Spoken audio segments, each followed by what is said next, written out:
Hey guys, this is me dietitian Ruchi and આજે આપણે વાત કરીશું what is calorie deficient diet. So calorie deficient diet જે છે એ છે બહુ જ ઇમ્પોર્ટન્ટ અને મેજર પેરામીટર છે વેઇટ લોસ માટે. સપોઝ કે તમારું બોડી છે 2000 કેલરીઝ રોજની યુઝ કરે છે. હવે તમે એને 1500 કેલરીઝ જ આપો છો, તો બાકીની જે 500 કેલરીઝ છે એ તમારું બોડી સ્ટોર થયેલા ફેટમાંથી યુઝ કરશે અને ધીરે ધીરે વેઇટ લોસ થશે. હવે રોજની લાઈફમાં કઈ રીતે કેલરી ડેફિશિયન્ટ ડાયટ કરવું? તો તમારા ડાયટમાં જેટલા બી કેલરી ડેન્સ ફૂડ છે એ બધાને અવોઇડ કરો. કેલરી ડેન્સ મતલબ કેવા?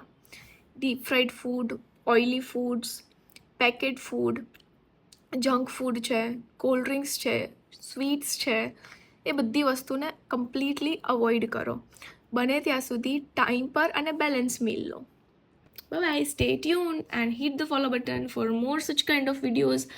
And अगर તમને કોઈ ડાઉટ છે, તમને કોઈ ક્વેશ્ચન છે, તો you can freely ask me in the comment box or in DM. Bye bye.